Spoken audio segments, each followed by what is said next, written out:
We got record. Thanks. Thanks for coming back to the Dating While Adulting podcast. This is one of your hosts, Michael, the person that you heard like saying something in gibberish when we first hit the record button. That was Reggie, and he was probably reminding me to hit the record button. But that's Reggie. Say hi, Reggie. Hi, Reggie. And the third person that you see in the camera, if you're watching on YouTube, this is another edition of our Ask a Woman segment. And this is Pamela. Did you forget my name? No, I was doing a pregnant pause. This is Why Pamela. Why is the pause pregnant? Because you're waiting to give birth to it. Oh. You're You welcome. have to give birth to the next word. That's what I meant. Not giving birth to a pause. That's what it sounded like. Anyway, it's neither here nor there. This is Pamela. She is our resident woman once again for the day. And I'm a woman every day. Okay. And like I said, we're going to have women on the show from time to time because we want to get women's perspective on things to balance out Reggie and his hateful woman speech. All the testosterone, since I'm, the only one to have the testosterone in the room. Once again, Reggie's taking shots at my masculinity, which I am perfectly fine with because I am very secure in my masculinity. Anyway, one of the things we want to do is, the thing that we want to do is... Hold up. I'm not taking a shot at your masculinity. I'm just calling you one of our friends that, we're not going to mention. Pandering. Let me just say this for people that don't really understand what he's talking about, because I hate when Reggie talks about things that people aren't aware of. And I might have mentioned this before, but Reggie knows someone that he's holding a grudge with for the past at least 5 years over the most non-consequential comment that he made that Reggie took as a slight, and Reggie is offended because he felt like he was pandering to the women in the room by saying what he said, and Reggie just won't let that go. He was pandering. I hope he hit that night though, because everything goes in the wash and you hit. That's true, but I don't know that he did. Anyway, this is the Ask a Woman segment episode, and since we have a woman here, we want to take advantage of that so we can learn more about women, and we'll ask them questions. And so I kind of went through this before, but it kind of led to last time woman was on, it kind of led to a conversation about dick pics that lasted 45 minutes. So in this episode, we're actually going to ask the questions that I said we were going to ask to find out more about woman and hopefully women. See, we're bridging the gap here. We're bridging the damn questions. Fair. Hi, woman. Hi, man. Hello, darling. How you doing? Hey, Reggie. Okay. First of all, do you like men? Not are you attracted to them? Do you like men? I like men. I especially like black men. Thank you, doll. Thank you, darling. Thank you. Okay. Part of the reason we have you on this show as a woman is because you're out in these streets, aka you are dating. We agree with that, right? It's a very loose term in Atlanta, but yes. Okay, and speak up, please. Okay, so how are you going about meeting men? Mostly online, Okay. especially during the pandemic. Okay, so is that the reason that you've gone online because of the pandemic? Now I was online already, but now I wouldn't dare just be out flirting with people. Plus, you can't see nobody's teeth with those masks on. And I'm a teeth person. Okay, and what has been your experience with online dating? It's been comical. Okay. It's been very a really, really comical experience. Okay, so let me ask you this question. Well, I don't need to say let me ask you this question, but do you find that it's more comical than dating in the conventional way that you dated before the pandemic and online dating? Oh, absolutely. What makes it more comical? Just the pictures that people post. First of all, they're all in sunglasses, like big stunner sunglasses, much like Reggie. And I'm looking for you online, man. Hey, man. And they're all in these various poses, like they're centerfolds. Don't encourage. Oh, they still. Please tell me they're not doing those 80s / 90s poses they again. leaning on cars. Oh, come they in the on, club. man. That shit is so passe. Come on, they got their boys in the thing. You want to hit them back and be like, "Who's the dude third from the right?" Well, you know why they do that though. You know why they do that. They look exciting, maybe. I don't know. No, because they more than likely you have the crew. One or two of them actually really look good. Who's batting average like in like 300, 350. So since you don't know which one it is, you're gonna hit the like button or swipe the button or whatever the fuck. No, I'm gonna go through several pictures, and I'm not gonna hit the button unless I know which one it is. But they're all in these different enactments of having fun. So it's like the most interesting man in the world with stunner glasses on. Ding. Okay. Yeah. So basically, and that team was Reggie pointing to his own glasses for people watching on the YouTube video. So basically, that's the comical part of it. It's the pictures.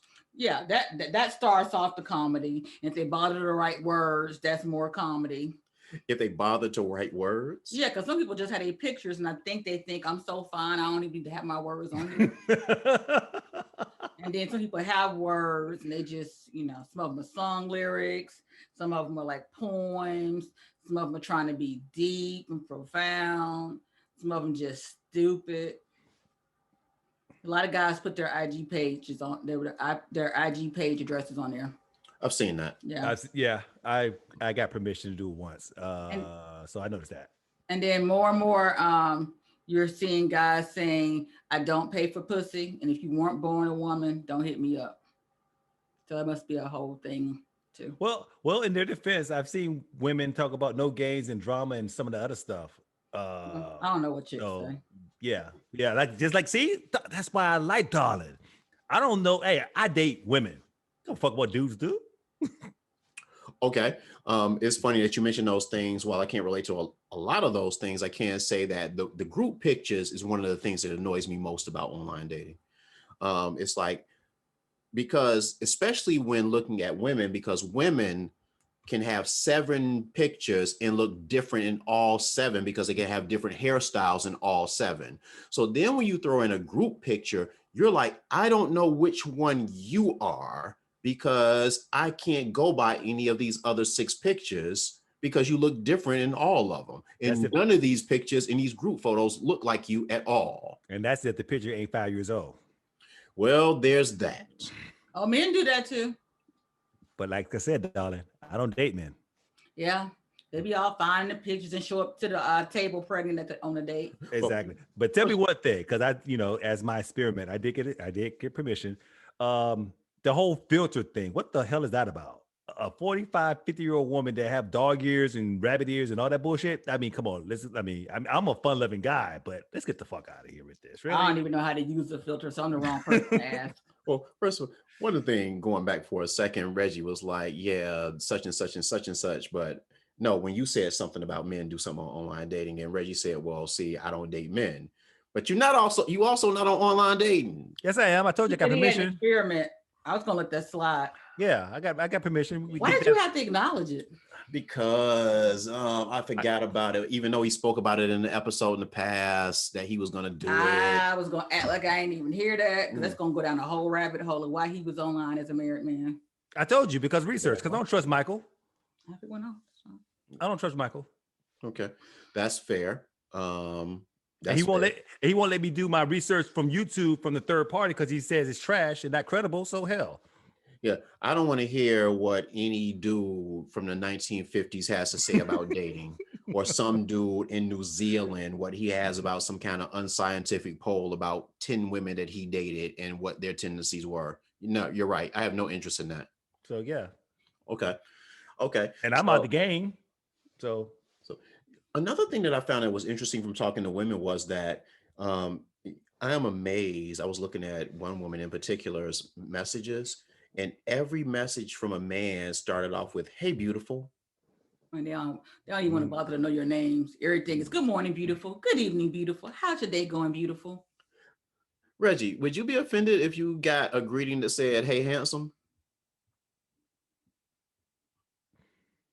Initially, yes. Why? Interesting. Why?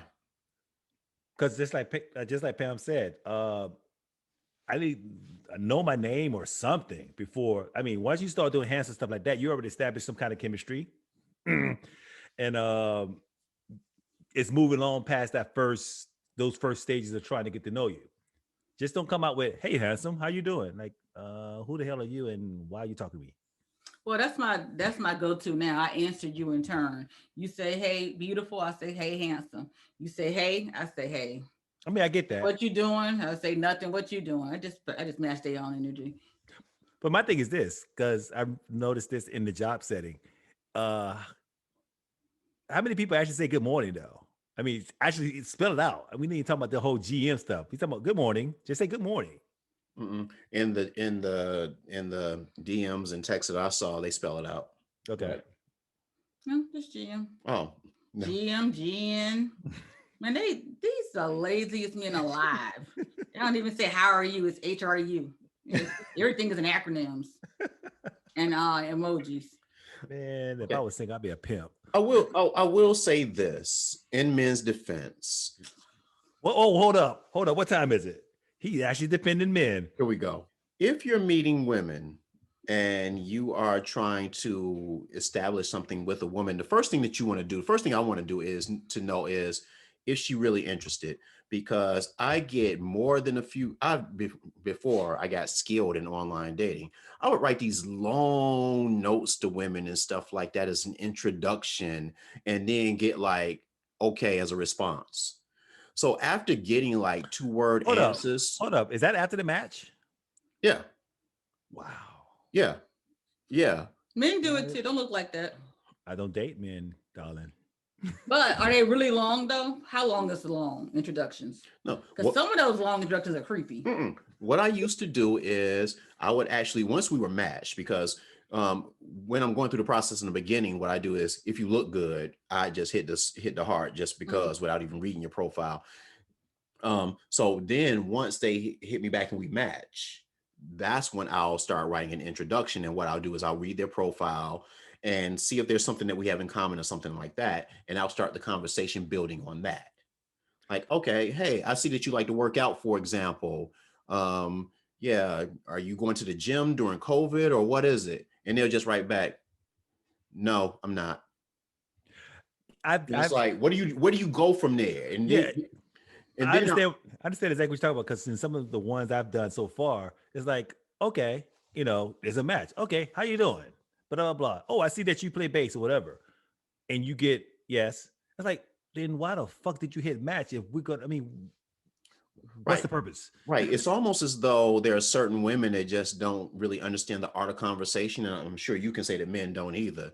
But it's like when you're like how much are you expected to like put out there and get nothing back? I remember what I started doing was just being like, wow, you're not very conversational, huh?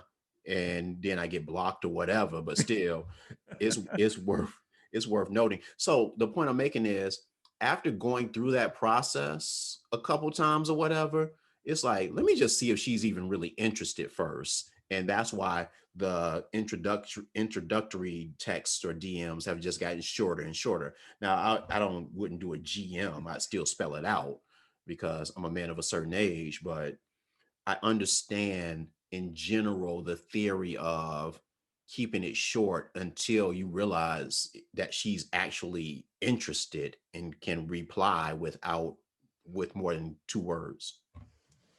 Yeah. So that's that. So okay. So basically going back to your answer is the guys just really aren't wordsmiths. Oh God.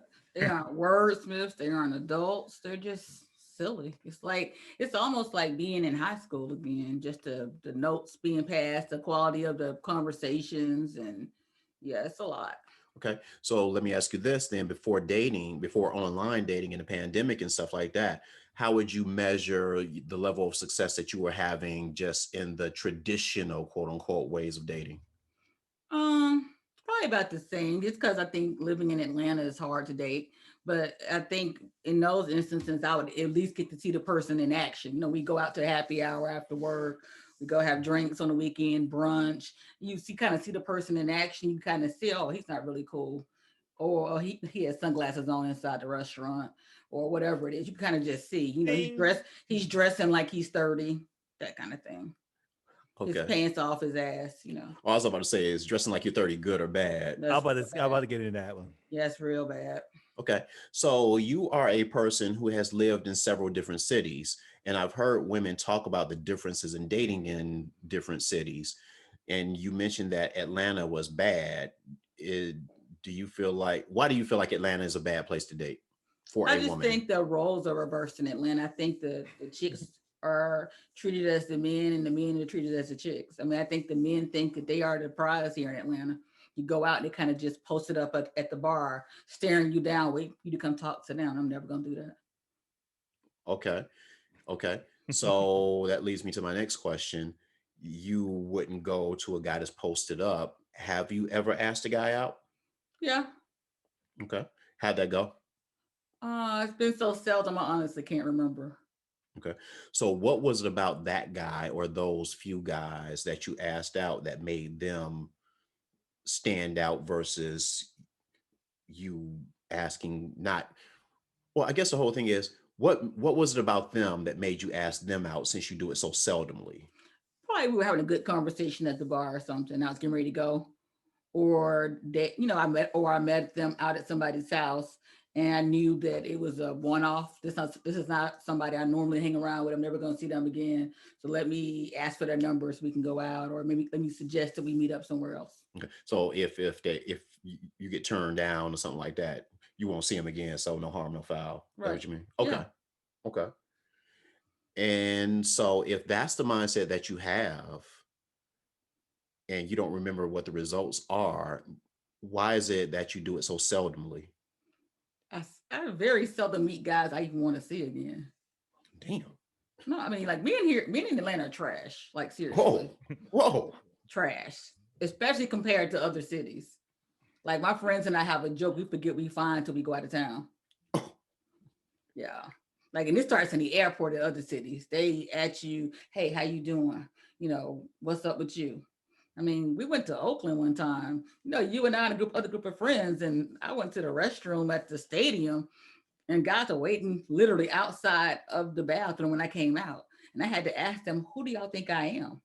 Was I there I that was about time? to say, Reginald was there too. Yeah, I said we all went. Yeah. You said me, you, and a group of friends. Like Reggie's like the group of friends. I mean, Reggie, I know sometimes Donald, I Reggie's know what daddy. I Yeah. know I can party like that sometimes, but yeah. Yeah. Yeah. Yeah. Okay. So do you okay, let me ask you this. Do you feel like because of your experiences in other places, does that give you confidence or does that make you feel like less confident?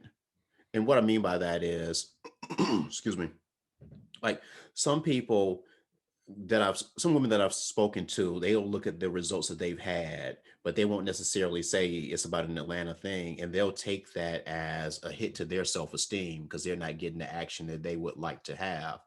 But if you're not getting the action here, but you know that you can get it there in some kind of weird way, is that a confidence boost? You know what I'm saying? Yeah, in a weird sense, it is. I do know what you're saying. Because, if you live in Atlanta long enough, you will just think, your time has passed and, that door is shut for you. And, especially if you've never been married and you don't have any kids like myself and several of my friends. When you go to other places, it does say, oh, okay, it's not me, it's them. And it's not, and it's not that men don't hit on me here. It's just, it's inappropriate the way they hit on me here. Give an example, please. Okay. I went to a big house party, huge, probably 200 or 300 people. Great time. Guys were really friendly. A lot of the people had gone to Alabama State together, so they all knew each other. Very friendly, Southern crowd, and we danced. Mhm. Well, why don't you just reach across me then? You're all right. Go ahead. And so, dance with several guys. Like because guys here will dance with you. They're not buy you no drinks, but they'll dance. This is a house party, so no drinks had to be bought. And so, as the party started thinning out, guys I danced with, bye, nice meeting you, that kind of thing. And we were kind of tipsy, so we were trying to sober up and drink some water with some of the house guests because it's a huge house. And I remember sitting there on the couch, and it was a guy I had seen all night. And, we had made eye contact, but nothing significant. I think we just kind of made eye contact a couple of times. and he's passing by and he mumbles something. And so I look around and it's obvious that he's talking to me because nobody else is close enough for him to be talking to them. And so I said, hey, what was that? Because I didn't catch it. And he was like, you want to go upstairs? And I was like, there's nothing upstairs but bedrooms. Why would I go upstairs with you? Why wouldn't you? That kind of shit. I'm not that chick. You know, that falls in line with the dick pics. That mentality falls in line We with the didn't dick even pics. dance. We didn't have a conversation. He just wanted to know if I wanted to go upstairs with him. And it was just because I was left. Okay. I probably was the cutest of what was left and what wasn't hooked up already. Okay. Reggie, speaking to the mic, please. But I didn't go upstairs before you asked. But that goes in the mentality of the dick pics, because apparently if he felt that bold to say that to you, apparently it worked. I guess. Yeah. It's like we said in the last episode, I think everybody, everything that a guy does, he does it because it has worked. And it might work 1 out of 10, but it's worked before. If it worked, he's going to try it. But regardless, it doesn't make it any more respectful. No, not at all. It doesn't make it any less rude. It's not the way that you would approach a woman in any kind of environment, unless she's giving you signs that that's what she wants to do. And even then, I would think, even though that's the goal for guys, I would think that you would ease into it, like start a conversation, like, hey, what you doing? Like, how's the party or whatever? There was no warm up. At least get a first initial of a first name. Shit. Yeah. There was no warm up. I was tipsy, but I wasn't slurring, stumbling, drunk, none of that kind of stuff. And in any other city, a guy might have wanted to hang out, but it would have been more like, do you want to go get breakfast? Yeah. What's your name? It would have been more of that kind of conversation. What you doing later on today? Not do you want to go upstairs? Let's go upstairs right now, baby. Yeah. What a novel concept. What's your name? Yeah, exactly. Okay. Oh, unless you're in DC and nobody asks your name, it's what you do. Yeah. You're on the dance floor and a guy's whispering, a guy's talking, you can't hear him. So my natural inclination is to yell my name, because what else could you be asking me on the dance floor? And he's like, no, what you do? Yeah. And I'm like, what I do when? They're a bunch of snobs up here. Yeah, you're in the right place, though. But no, baby. I go to Baltimore. I get down. Okay. I like to get gutted every once in a while. Take off my 3-piece suit. And your ascot. Yes, that I wear on airplanes going to Australia. Boy, that's about the 5th time Reggie's mentioned that. Okay. So what are your, this is the P question. That's what I've started referring to it as. What are the top 3 things that you want from a dude? Not 20. What are the top 3? I got top 3. I want him to be honest. I want him to be faithful. Mm-hmm. And I want him to do everything he says he's going to do. Okay. Consistent. And that's the man 101 to me. You wouldn't believe how many men can't do one of those. So in my P voice, shout out to P. So basically, if he has all of those things, but for whatever reason, he cannot have sex, you cool with that? What you mean he can't have sex? Like his dick don't work? Yeah, it doesn't work. He has the sugar. No, that's implied. That's implied. No, nothing is implied. No, that's one of your 3. Exactly. What do you date? You date to have sex. That is interesting. We had a conversation. That's a conversation that Reggie. That's implied to me. In one of the early, I don't want to date so we can watch TV together. In one of the earlier episodes, it wasn't a whole topic, but we were talking about dating, and Reggie asked the question, what is the purpose of dating and what makes up a date?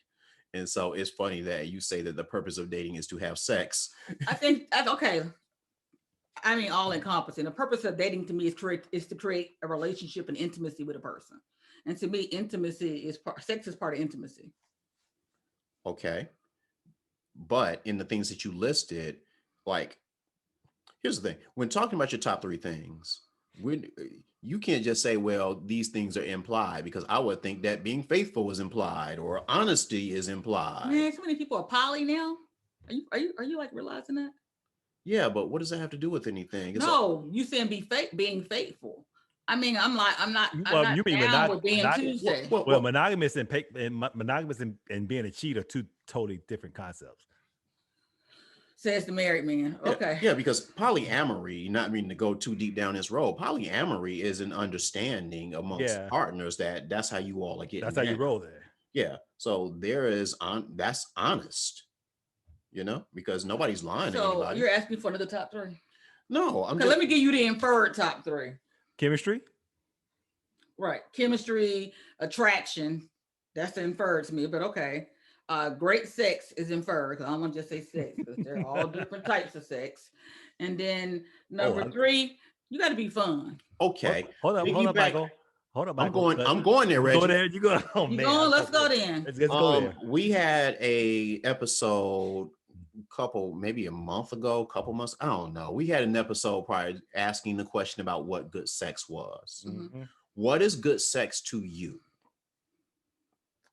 And I mean, paring everything down, good sex is to me is helping me achieve an orgasm.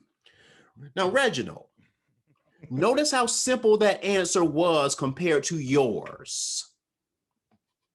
Okay, what's your point? The point is, you can be simplistic when answering the question. It's not as complicated as you made it on that episode. Well, This is a complicated man. I'm not a complicated woman. Sex is an art form for me. So yes, it's going to be more nuanced for Talking me. is an art form, man. Man, listen. That's Hey, true. this is you got to remember. I'm the one who did the D'Angelo video. Come on now. He's so just, proud. just the fact that you say that with pride, With pride. it just boggles my mind. But strangely, it's not surprising. But when I asked you the question going back, and I don't want to dwell too much on that because that's in the past and people can go listen. I encourage people to listen to it for themselves. But to most people, it's as simple as that. It sounded the way you were describing your thing was it sounded like more like a deeper love thing as opposed to just like whether you're in love with a person or whether you meet a person and you on the first night y'all are having sex. What No, makes well, it good are the same things, and it's not like a rhythm that has to be established over years or however much time. no, because I can establish that rhythm overnight. I can establish that rhythm in the context of a bar conversation. So that time, that short amount of time where we're having sex, in essence, I'm in love with you. But after everything's over, I detach and I'm gone. Okay. Okay. See, and that's the thing. Okay, so helping you achieve an orgasm by any means necessary sounds good to me. Yeah. I mean, that was the pared down version. I mean, there are several things that make sex good. I, I think what Reggie's saying about rhythm is just about the whole, the chemistry. You ever had like sex in this clunky, There you no, clunky sex? he doesn't because he Annoying. doesn't like chemistry. That's what I'm Now, talking about. I don't like clunky sex where I move right and you move, you move. It's like a salsa dance. Yeah. That's what I mean by good sex. It's like a salsa dance, and you've been, yeah. And it's kind of like that whole shared energy. There, chemistry. Oh, Lord. That's why I sat there and said before, for that moment of time, I'm in quote unquote in love with you. Stop saying it. Just stop. I said quote unquote. But it's that energy that yeah, and it's the art form. Okay. His voice got wispy. Okay. So, woman, Art form. what is your faith in dating now? It's like, are you optimistic that you'll find your soulmate? First of all, are you looking for a soulmate? What are you looking for? I know. At this point, I'm looking for sane. Well, I mean, ultimately, is it to get married, to find a partnership, just to have somebody to hang out with? Like, what's your end goal if you could script it ideally? Ideally, it would be a partnership. I don't even know that I have to be married anymore. And I think the longer that I'm single, the more I feel like, and the more I see my friends get divorced and everybody else, it's just kind of like it's an expensive way to break up. I'm I'm not sure if I believe in like marriage in that way we were brought up to believe in marriage. They're traditional. We got to live in the same house, and I got to take your last name, and we got to share everything, and we got to do everything together. Yeah, it kind of sounds like a prison. Yeah, exactly. Okay, so how optimistic are you that you'll achieve what you just described? How do I measure that? Well, 1 to 10. are you an optimistic person? I'm hopeful, and I think I'm optimistic. I think I'm overly optimistic. You told me that about certain things. I think that I'm hopeful and I'm optimistic, but I'm not holding my breath, and my life isn't stopping or slowing down. When I was in my 20s, there were certain things I didn't want to do until I got married. I didn't want to buy a house till I got married. I didn't want to experience certain things till I got married. Now I'm just balls to the walls, and it's just like, hey, if a man show up, that's cool, and if several show up, that's cool too, as long as they're not breaking my flow and slowing me down. Okay.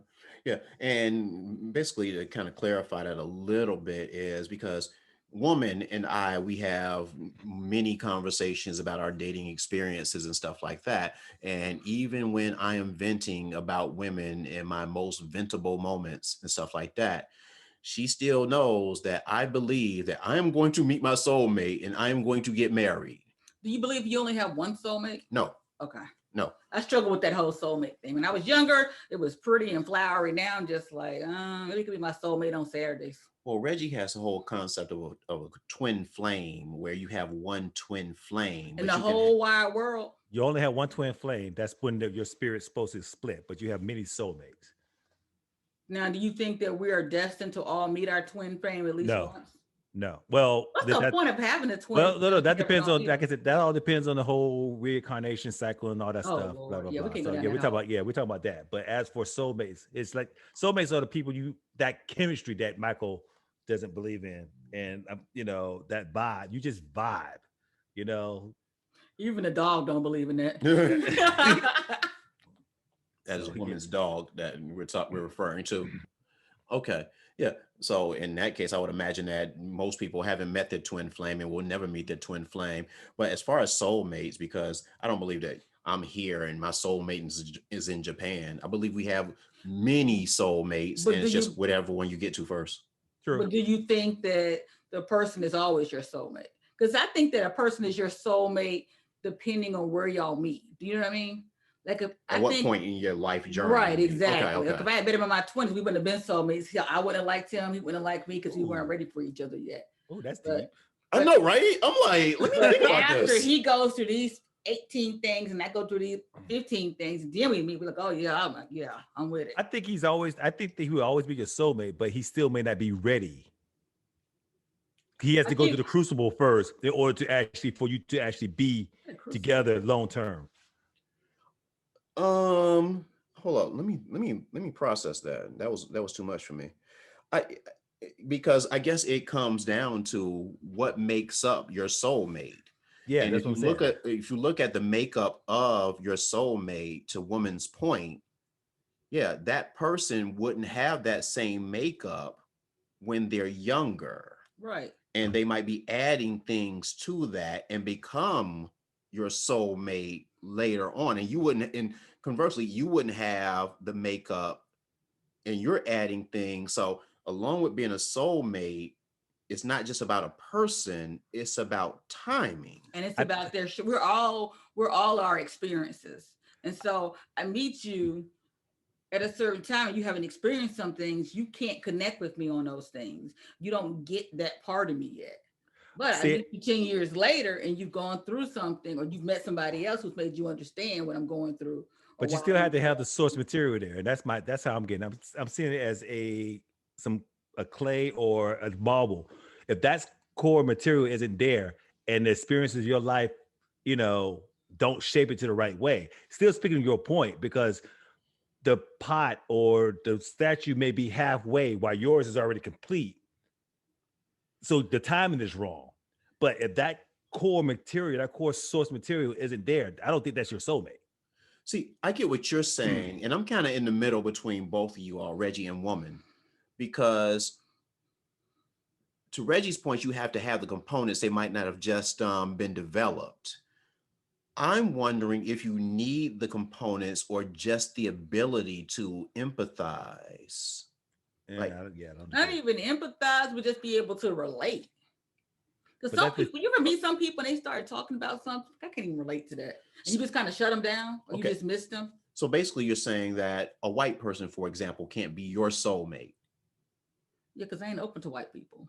But I'm not open to white men. right. But even if you were, though, the fact that they would not be able to relate to your ancestral journey would disqualify them for ever being your soulmate. No, I'm not open to white men, but let's just say I had some experience, or I meet a white guy, and he kind of just makes something in me shift. Mhm. Then I can go meet my white soulmate because that thing in me is shifted.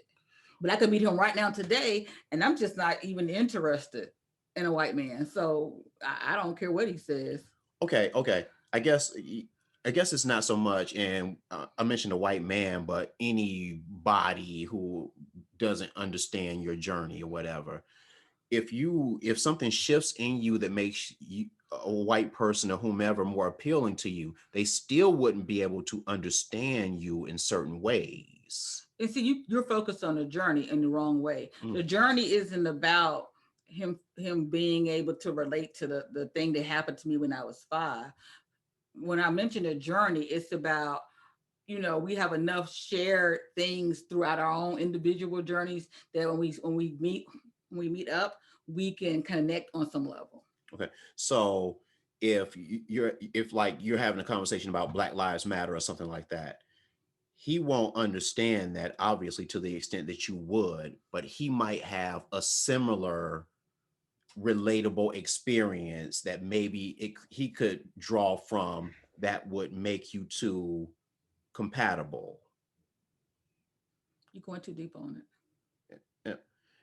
Well, yeah, I guess I'm just stuck on the fact that you said that that a soulmate has to have the same things that you have. Not the no, not the same. He has to be able to relate to what I have. There's some people and some things I just don't relate to. I don't have a reference point for them. But I meet them again. I've had those kind of conversations where I met somebody, God, just threw the person away mentally, like, oh yeah, I just don't get that person. But then I meet him down the road. I was like, hey, we met before. Oh yeah, we were talking about so and so. Ironically, after we talked, I had the exact same experience, and now I get exactly what you were saying. Okay, so let me say this one other thing. But the component's Oh, there. go ahead, Reggie. But see, that goes back to my statue.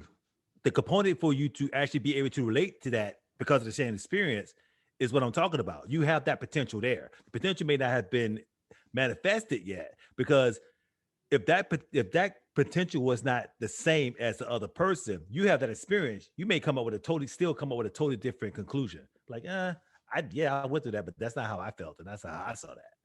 Okay, so both of you all tell me if I'm like way out in left field on this. Okay, so I've heard from women, and Reggie, you've heard women say, I'm a woman, I go through things that you'll never understand and all that good stuff. Childbirth So, and stuff like that. Yeah. so as such, there are aspects just from who we are gender-wise that we'll Yes. never be able to relate to each other. Exactly. I was going to bring that up about And so childbirth. does that affect that what a soulmate is to you? And I'm just asking because I just don't think of a soulmate in those terms. Right. It depends on how you see. When I think of a soulmate, we probably should have level set from the beginning. I think of somebody who just gets me. I don't have to explain everything to them. I can give them a look, and they kind of just get it. We have all these inside jokes, and we just kind of have this. Back to Reggie, we have this rhythm with each other. So it's not a shared experience. Like No. I had this experience, you have to understand this experience. No, it's about us being able to relate. Okay. Just it's like having like us being old friends. There's certain things that you do or you say that nobody else probably pays any attention to conversationally, but I'm sitting at the table and I'm saying, oh, I know what he's referring to. Same thing with Reggie. Reggie and I have been friends a long time now. There's certain things that Reggie alludes to, I get. And I don't just turn my head like everybody's at the table. So it sounds though, and tell me if I'm wrong, it sounds like you're saying that a soulmate relationship can be developed. Oh yeah, absolutely. And see, that's something that I don't know that I necessarily believe. I don't either. I don't believe that. I think it can be developed in the sense. I don't mean you meet somebody and you hate each other and you just work real hard and become soulmates. Not like that. I mean developed in the sense, again, through life's experiences, then you kind of say, oh yeah. I get you now. Okay. You've never dated anybody and just didn't get them and then reconnected later on and was like, oh, if I had met you now, we probably would have gotten along much better. No. No, but for me, I don't like looking back. But I do know people, and I've heard stories about that happening. Somebody Yeah. that dated, and it was just like the timing wasn't right. The timing got better, and they were different people. Now, what I don't know is how those relationships wind up lasting long term. But in this day and age, to be honest, I don't know how any relationships last long term. And I know that's pessimistic thinking, But we but all know people that, and then I think also, I think experience with other people needs to happen for you to have your best relationship. We all know people who have, or have heard of people who got married early, divorced for several years, and got back together and were happy as hell because they had something else to compare it to. True. I think there's a thing of people getting married too early. And you think, oh, this person is just not what I want. They don't do this, they don't do that. And then you go out and date 3 other assholes. You were like, oh, child, give me that old thing back. see, I'll take it on a platter. But see, I wonder if like, excuse me, using that example that you just described, if that I dated the 3 dudes and you give me that old thing back, if those other 3 dudes taught you to settle for that, I was just about to that bring wasn't that. as I bad think those other necessarily in 3 hindsight. dudes taught you to appreciate that. I can see both sides of I that. can see both sides too. But I can see both sides of that. Because I can see both sides of that. Yeah. Because there's a lot of times we take advantage of good relationships because of the fact the propaganda that we get from movies and songs and shit like that, thinking that it's supposed to always be butterflies and rainbows and bunny rabbits shitting out your ass. And the person that you with, oh, he's so boring or she's so boring and blah blah. So you cut the axe, you cut the cord, go out, start dating, wilding out, doing shit like that, because you took that for granted. Only realize, this is what I really want. Yeah. Everybody thinks everybody else's life is so much more exciting. The grass is always green. I have friends at my last job every Monday. They be at my cubicle, girl, what you do this weekend?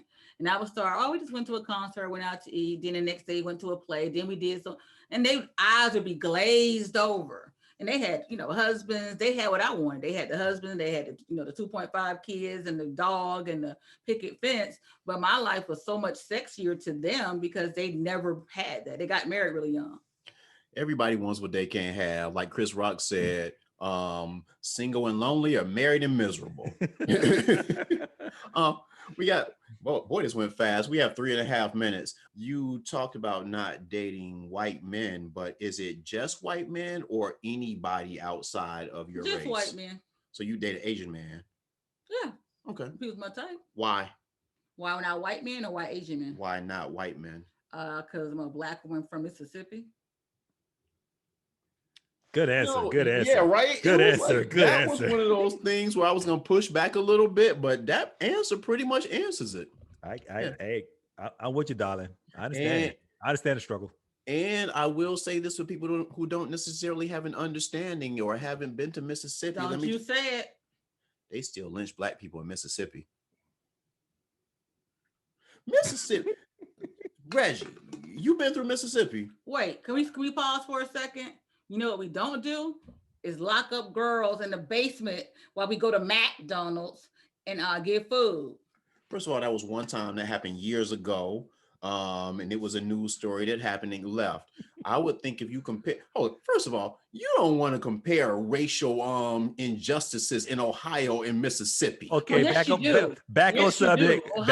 Horrible. Back on subject. People in Mississippi know that you're racist. They stay over in their place and you stay over in yours. And it's back on very topic. Overt. There is nobody. I would much rather deal with an overt racist than somebody claiming my best friend's Black. There is nobody in this world that would say they would rather live in Mississippi than Ohio. People in Mississippi? Shit, that's just because they don't know how to get out. Rednecks went up to the Ohio Valley. They think they still in slavery. Watch your mouth. Indentured servitude. Dating while adulting. Thank you all for listening. Watch your mouth before I turn you in. Say goodbye, Reggie.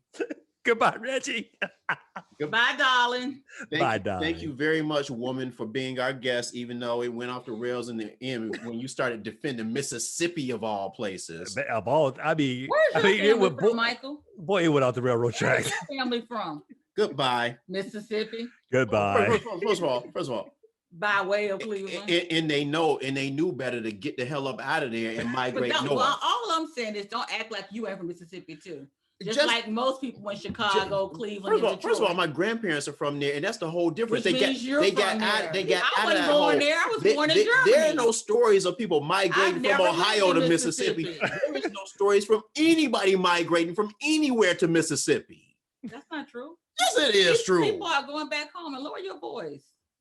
Goodbye. You are getting a little texty. I know, exactly. That's because that argument is ridiculous. I feel threatened. Goodbye. Me too. You get locked up. Thank you. If I was in Mississippi, I definitely would. Thank you. Goodbye. Goodbye.